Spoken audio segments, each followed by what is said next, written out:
Beaucoup disent y aller la peur au ventre, comme on répondrait à une convocation au commissariat de police. Le Job Center, l'équivalent britannique de Pôle emploi, est interdit aux caméras. Ce chômeur est l'un des rares à avoir filmé en caméra cachée son évaluation bimensuelle. Il a écrit noir sur blanc toutes ses recherches d'emploi, mais visiblement cela ne suffit pas, d'autant qu'il a osé postuler à des offres en dehors de son champ de compétences. Vous n'avez même pas postulé. Vous avez regardé des offres d'emploi qui ne vous correspondent pas. Vous n'avez pas l'expérience nécessaire. Oui, mais vous ne comprenez pas ce que je vous dis. Vous m'avez dit de faire ça. Vous n'avez pas utilisé les sites officiels. Mais attendez, ce n'est même pas marqué sur le formulaire. Il y a 31 règles à respecter. La première d'entre elles, passer 35 heures par semaine sur ce site officiel à chercher du travail. Toutes les connexions et les clics sont enregistrés. Ce jeune chercheur d'emploi n'a pas pu atteindre le quota. Ses allocations ont été coupées. On a l'impression de n'être qu'un numéro. J'ai dû faire 35 heures de recherche d'emploi en ligne par semaine. C'est honnêtement impossible. Alors ils m'ont coupé les allocations. Je peux comprendre.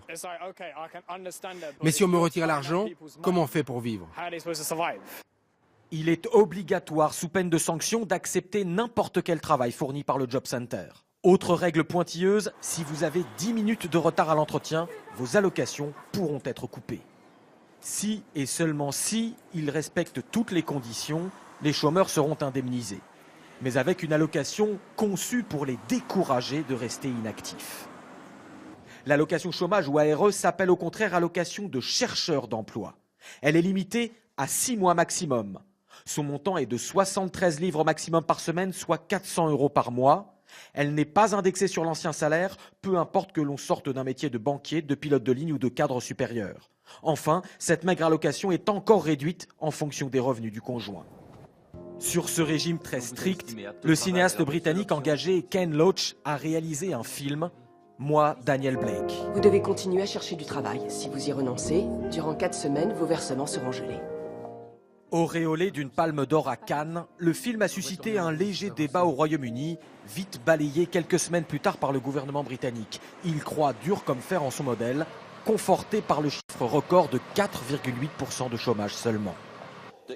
Il faut veiller à ce que les gens soient toujours mieux dans le marché du travail qu'en dehors. Notre approche de la réforme de l'État-providence a transformé ce pays. C'est le travail qui doit rapporter, et les aides doivent être limitées à ceux qui en ont le plus besoin. Il y a aujourd'hui 2 700 000 personnes de plus qui travaillent qu'en 2010. Et il n'y a pas que les politiques. Une bonne partie de la société et les journaux populaires pointent du doigt ces chômeurs qui ont osé partir en vacances après avoir épinglé leurs photos sur les réseaux sociaux. Et parfois la justice s'en mêle, comme avec l'exemple de cette femme qui avait beaucoup voyagé et qui a écopé de 3 ans de prison ferme.